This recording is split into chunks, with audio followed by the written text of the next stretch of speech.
この状態で骨盤を前傾後傾できる。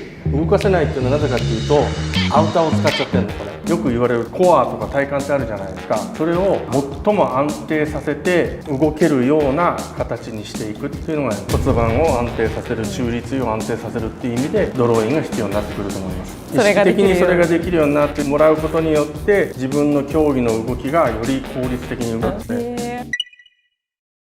皆さんこんにちは。こんにちは。大台駒場 QOM ジムの名古屋です。よろしくお願いいたします。お願いします。今日は大竹レディさん、それから大野さくらさんに来ていただいて、ここでいろいろと体験をしていただきたいと思います。お二人は何か運動とかはされてますか？バドミントンとクラシックバレエを元やってたんだ。すごいすごい。そうすると軸の意識とかすごく教えられたんじゃないかな。ね、私はずっとバドミントンをやってて、大学ではずっと部活でバリバリと現役でやってます。ということはやはりラケットを振ったり、走ったりするときに軸とか素早く動くとか、そういうのが必要ですよね。で今日皆さんに体験していただきたいのは骨盤の中立位っていうのが一つあります。聞いたことあります？骨盤の中立位ってあんまり馴染みないかな。ね、初めて聞きました。でもう一つはドローインっていうんだけど、それはどうです？ドローインは聞いたことある。なんとなくあります？じゃあそれを今日2つ実際に体験していただいて、それができている時とできてない時で何が違うのかっていうのも体験していただきたいと思います。骨盤の中立位っていうのはどういうことかっていうと、体の体幹、よく言われるコアとか体幹ってあるじゃないですか。それを最も安定させて動けるような形にしていくっていうのが中立位を維持するとても大切なポイントなんですね。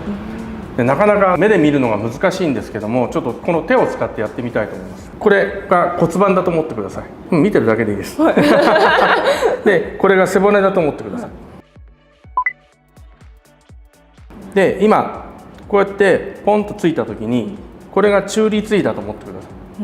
骨盤と背骨がある一つの塊としてとても安定している状態に見えます？これなんとなく、上からグッと押してもこれガクンってなんないですよね。じゃあこの状態でこれ上から押さえたらどうなります？手首っていうかここに負担かかるの分かります？じゃあこれ逆にしたらもう逆側にこれもやっぱり負担かかるでしょう。それを中立位っていうのはこうして力が均等に上から下、下から上につながるようにしていくっていうものなんですね。でこの体幹、よく言われる体幹っていうのは実は考え方によってちょっと違うんですけれども、29から32の筋肉でできてるって言われてます。でその29から32の筋肉をまた2つに分けることができて、インナーとアウターってあるんですね。でインナーっていうのは俗に言われてるそのコアの筋肉で、アウターっていうのもインナーを助けてこの中立位を維持させるんだけど、アウターっていうのはより動きにも関与できる筋肉だと思ってください。で早速ちょっとドローインの感覚だけちょっと掴んでいただきたいんですね。で今椅子に座ってるのでそのままどっちかの手おへそのちょっと下に当ててください。で椅子の背もたれからちょっと体を離して、でこの状態で右足をほんの少し上げようと思ってふっと上げる努力をしてみてください。そうした時に何かここに感じるものありました？お腹がへっこみます。上げる瞬間、上げるちょっと前にこうヒュッと力入ったの分かります？これがドローインなんです。これをもっと意識的に意図的にできるようにこれからしていきたいんです。でドローインっていうのは実を言うとこれ全く本能の動きなので、ほとんど皆さんお二人とも意識しないでこれできてるはずなんです。それを意識的にできるようにしてより堅固な中立位を作ろうというのが一つのこれからの目的になります。で今ぐっと力が入ったって感じたじゃないですか。実はこれ脳から勝手に刺激がいって、で背骨の中にある小さな筋肉が反応して、その次にお腹の奥にある腹横筋というのと骨盤底筋っていうのが反応して、それプラス横隔膜も反応することで実はこれできてるんですよ。そんな全身の動きを今一瞬にしてやってるわけです。これ全部本能なので考えてやってないです。でも動きますよっていう信号が起きた瞬間にもっとできるようになってるんです。ドローインっていうのはもう本能の動きを再現していく。そういうことです。そうです。それをより意図的にできるようにすることによってスポーツの世界で安定した骨盤周り、中立位を作りましょうっていうふうにしてます。でもう一つの比喩としてはコーラの缶ってあるじゃないですか。あれって栓を開けずに上に乗っかっても潰れないっていうの分かります？なんとなく分かります？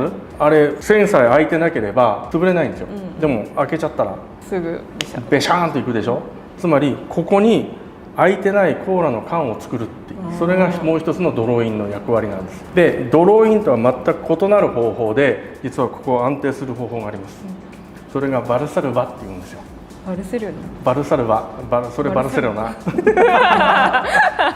バルサルバっていうのがあって、よく言われるのがあんまり綺麗な話ではないんですけれども、トイレに行ってどうしても出ない時にぐっと力入れるじゃないですか。あの感覚でうっとここが膨らむでしょ、あれがバルサルバなんです。でその時呼吸止めてるでしょ、でもスポーツやってる時にずっと呼吸を止めるわけにはいかない。呼吸はちゃんとしながらこのドローインはできてなきゃいけない。それがバルサルバとドローインの大きな違いです。ですから動きながらバルサルバをやってしまったら呼吸ができないから動けない。バルサルバっていうのはどういう時に使う？これはいい質問です。実はパワーリフティングのスクワットをやるときに皆さんベルトしてんの見たことありません？よくボディービルダーの人とかそうボディービルダーの人たちがこうやってやったり、あともう一つはお相撲さん回しぐっと力を入れて、ここに力を溜め込んで体幹を安定させる、それがバルサルバなんです。なんかあんまり呼吸を必要としないような動きで使っていく、そうですね、そういうふうに考えていただいてもいいです、一瞬のうちに終わってしまう競技、それはバルサルバを使って安定させることもできる、でも非常に強い力なのでどうしても腹筋だけでは耐えられないので、ベルトを使ってさらに腹向内圧っていうんですけれども、お腹の中の圧力を高めてあげて、そして体幹を安定させるっていうのがバルサルバです。それに反してドローインは常に呼吸ができて動きをしながら体幹を安定させる、そういう動きになってきます。一般的なスポーツの場合には呼吸を止めてずっとやるわけにはいかないし、まずは動きがメインなので動きはちゃんとできた上で骨盤を安定させる、中立位を安定させるっていう意味でドローインが必要になってくると思います。すいません、1個質問いいですか？インナーとアウターっていうのがあったと思うんですけど、骨盤の位置がこう安定させるために深い部分にある筋肉を鍛えていくっていうことが必要だっていう。そうですね。その深いところの筋肉をうまく使えるようになってもらいたいです。なるほど、意識的にそれができるようになってもらうことによって自分の競技の動きがより効率的になるっていうふうに考えてください。普段の生活でインナーとかアウターとか意識することないので、ほとんどないでしょ、だから本来はもうちょっとインナーとかアウターをしっかり自分の体の中で感覚として捉えられればいいなと思ってますので、今日はそれの一つの発端だと思ってください。じゃあ早速ですね、骨盤の中立位とドローインというのをやっていただきたいんですが、まず今の状態がお二人どうなのかっていうのを見たいので、難しい動きではあるんですけども、スライディングプランクというのをやっていただくので、まず両手をそのタオルの上に乗っけてください。で普通に四つん這いになります。そしたら、右でも左でもいいので片手だけまっすぐにずっと前に出しながら、もう一つの手はでゆっくり戻します。戻します戻んないやばよし、これ左手もやる。もうちょっとお尻を上げてみて、そう上げてください。でもう一回今度左手を前に出しながらやってみてください。これ前に持ってってこと？でも戻ってきていいです。戻っていいです。よいしょ。で今これ何が起きてるかっていうと、お腹が下に落っこっちゃってる。お腹が下に落っこちてる。こういうふうにでっちりになっちゃってるんですよ。これ今骨盤の中立位とかドローインがうまくできてないっていう状況です。確かにこれ腰が痛くなる。結構痛くなってるでしょ、腰が。よし、じゃあ大竹さんちょっとやってみましょう。どんな感じかな。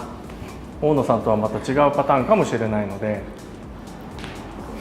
今と同じように、これで四つん這いになって、左手は腕立て伏せで右手は体の前の方にずっと持ってきて、で戻します。よいしょ。で今度は左手いきましょう。せーの、よし。で戻します。よし、あ、すごい。これは今大野さんとは全く違うパターンなんですよね。背中がこうやって丸まっちゃってるの。だから腰が痛いとか今なかったんじゃないかな。でもお腹に力入ってませんでした？めちゃくちゃね。よし、じゃあこれから中立位とドローインをやっていきたいので、まずは、お一方そちらから四つん這いになって、お一方こちらから四つん這いになってみてください。はい。でここで一番大切なのが四つん這いになるんだけど、ちょうどももが地面から垂直になるようにしたい。つまり膝股関節が90度なので、大野さんもうちょっと後ろに押し出して、そうもうちょい、はい、でこの状態で肩の真下に手があるようにして、そうました。大竹さんももうちょっとお尻後ろに持ってきて、そうで今この状態だと何が起きてるかっていうと、ちょっと上に置くね、はい。今背中が地面と平行になってない、なので少し肘を曲げて、肘を曲げる。そこで止めて、これで今背中が床と平行になりました。よいしょ。これでもうちょっと肘曲げてみて、それで止めて、これで今床と、これきつい。結構きついでしょ、これでここから楽にしたいので、まず骨盤を思いっきり前にぐーっと倒してください。骨盤だけ。大野さんもうちょっと肩上げていいよ。肩上げる。はい、骨盤をしっかり、大竹さんもしっかり骨盤を前に倒す。そうで今度思いっきりお腹引っ込めてください。お腹引っ込めて背中丸めます。もっともっと大竹さんもっといける、もっといける。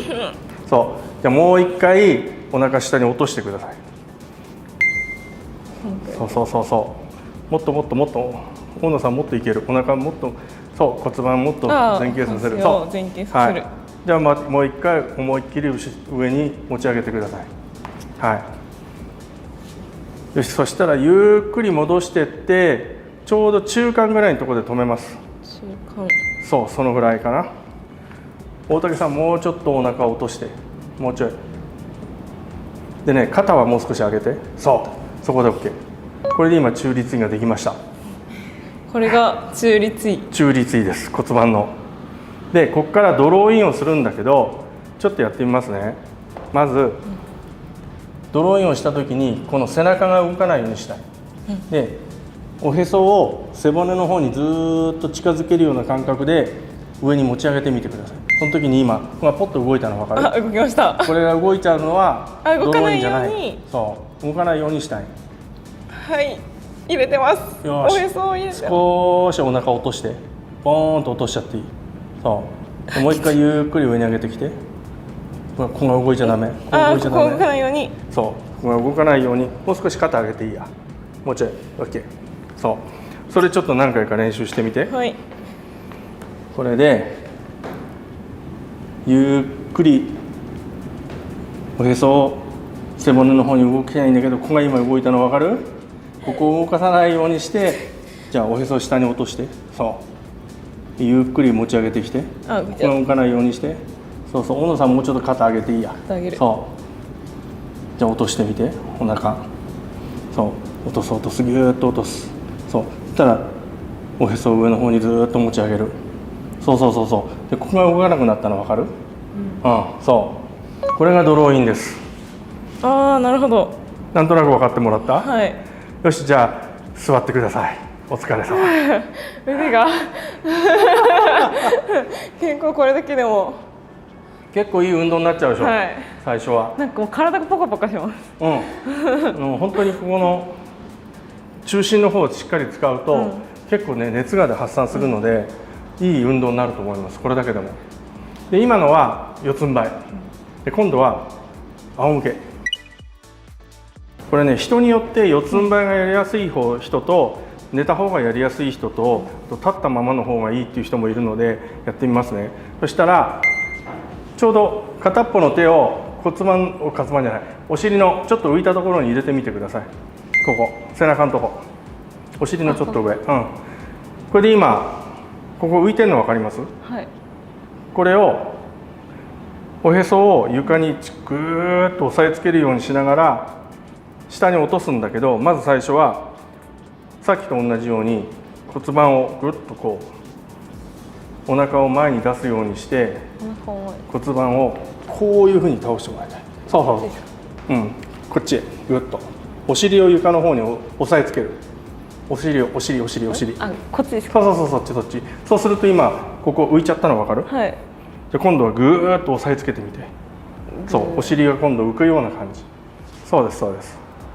でもう一回逆に手が浮くような感じで骨盤を動かして、そう今浮いちゃったよね骨盤。そしたらギューッと押さえつけて、そうで顎はしっかりまっすぐな状態。そうでもう一回浮かしちゃって、はいで元へ戻します。ギューッと押さえつけて、そこからゆっくりと手に乗っかってるけれども抑えられてないっていうような感じ。この辺かな。わかります？なんとなく。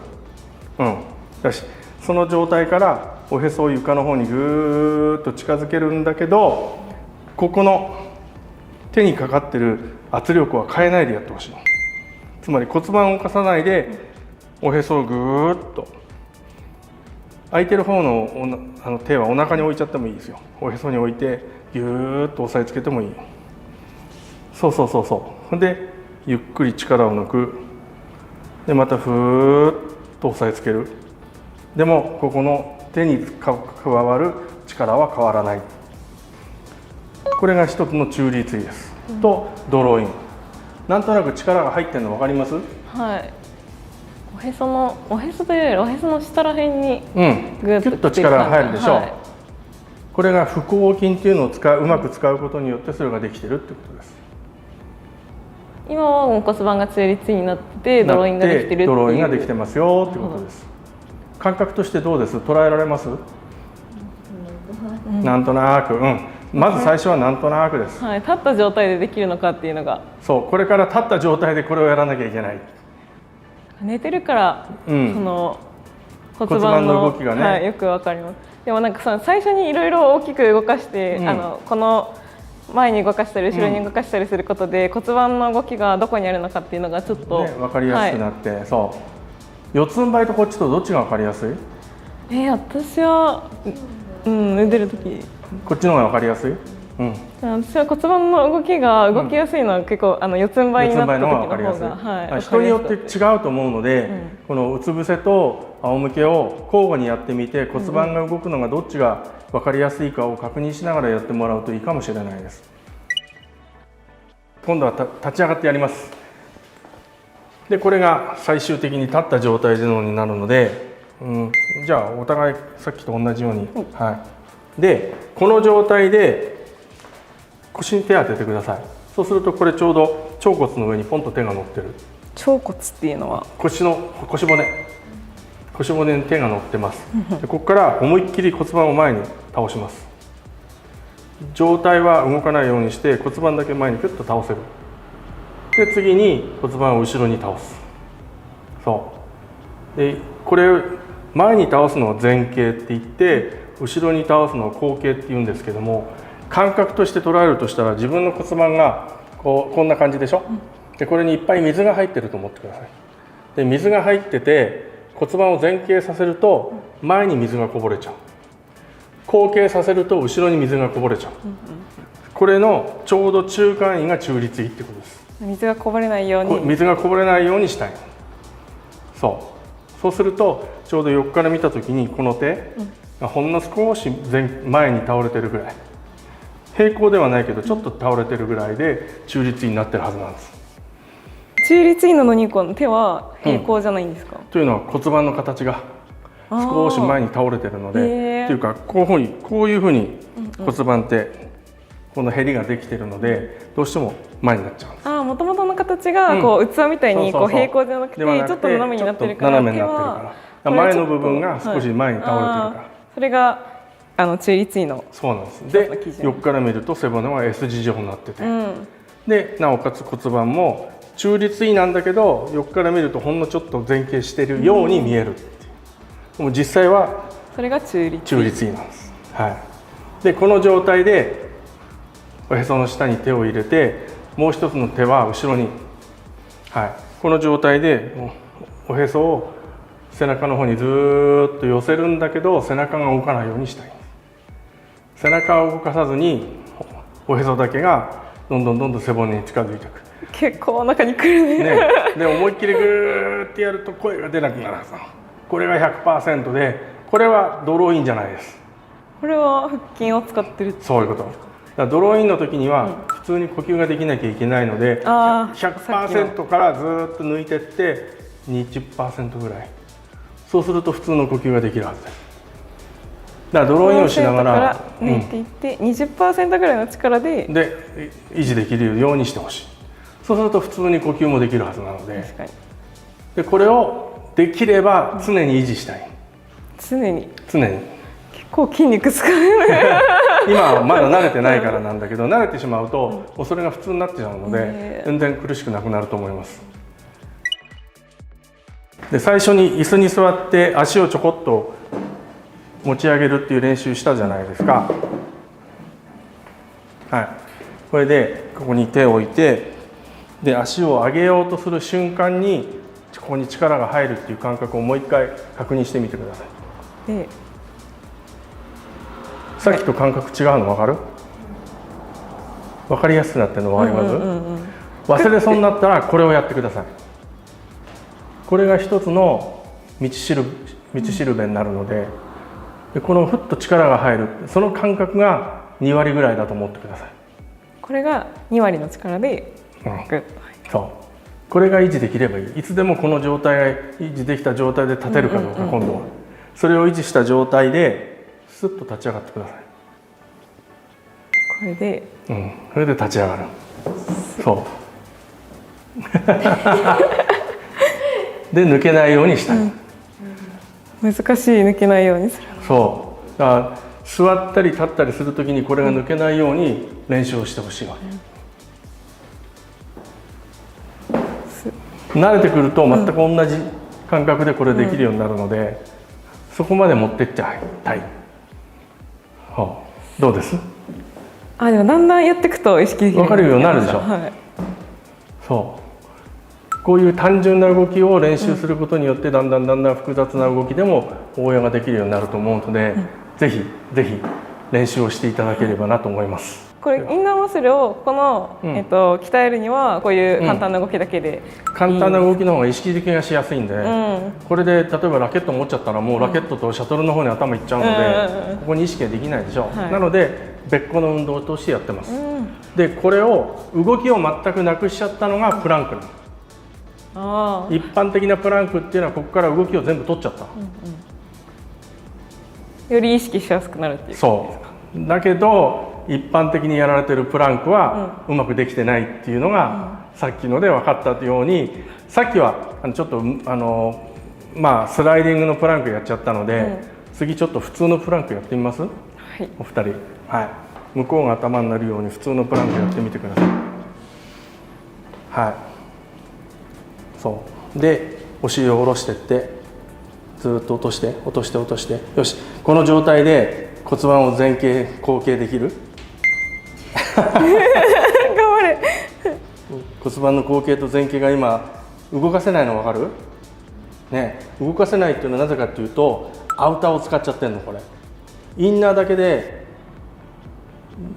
ドローインをやってれば骨盤って動くの。でも今難しいの分かります？今まだドローインがちゃんとこの状態ではできないってことです。意外と難しいんです。でさっきの癖があったのがお尻が浮いてたでしょ。お尻が浮いてるっていうことはお腹の腹筋を使っちゃってるから、もうちょっと下に落として、もうちょい、そうここでドローインしてみて、ふっと、それで骨盤をこうやって前後に動かせる？上に上がっちゃうな。難しそう。きつい。よし、じゃあ大野さんにちょっと試していただきましょう。そう、もう少し落とす。少し落とす。もうちょっと膝上げて。膝を上げる。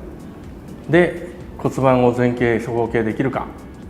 よし、骨盤前傾ができた。後傾。後傾。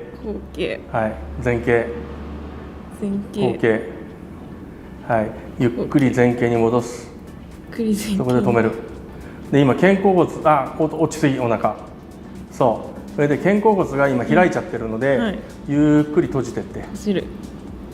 で今それは胸が落ちてるだけ肩甲骨を閉じる。そうでこれで肩甲骨の中立位も維持したいんだけど、こっちの方はまだうまくできてないかもしれない、はい、でも骨盤は前傾後傾ができたでしょう、はい、ということはインナーでちゃんと支えられてるってことです。めちゃめちゃおへその下がプルプルします。そうでしょう、よしよし、はい OK です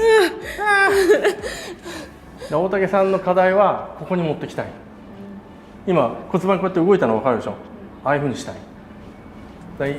どうしてもインナーだと思ってやってるんだけど、腹筋を使って体を維持しちゃってるわけ。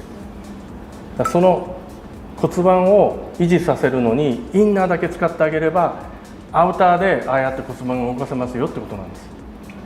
そこへ持ってきたい。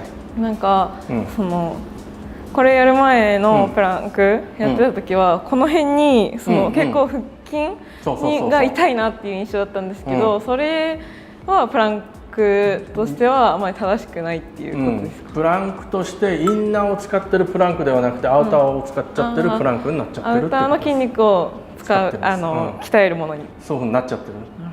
一般的に多く見られるのはその形なので、最初大竹さんがお尻がこうやって上がってたでしょう。あれはもう典型的なアウターを使ってもうプランクをやろうと努力してる。だから実を言うともう腰の筋肉もあれは使っちゃってるんで、本来は今の状態で骨盤が前傾後傾した上に片っぽの足ポンと上げられるかとか、あの状態で片っぽの足だけふっと上げたりとか、あとこのついてる手をふっとこうやって上げられるかどうか。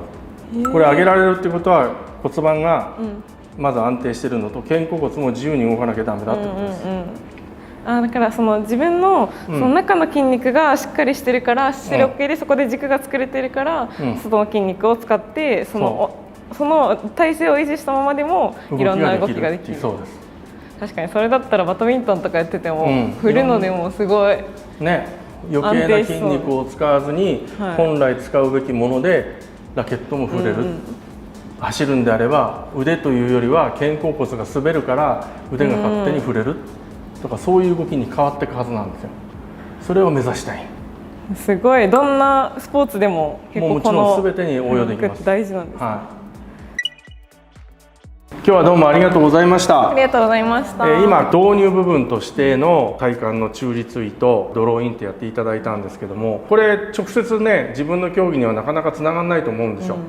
でこれから自分の競技につなげていくにはどうしたらいいかっていう質問は絶対来ると思うんですけど、この間にファンクショナルトレーニングっていうのがあって、そこで自分の競技とはちょっと違うんだけども動きをつけながらドローインとか中立位を維持するようにする練習をまずしていただいて、そこから今度ファンクショナルトレーニングもっと自分の競技の動きを入れながら中立位とかドローインをしっかりと学習していただいて、それで最終的に自分の競技にどんどん入れてもらうことによって常にドローインと中立位は維持できるようになるので、そうなってくると多分自分の動きが全く変わってくるっていうのが自分でも感じると思うので、ぜひぜひそこまで持ってっていただければなと思います。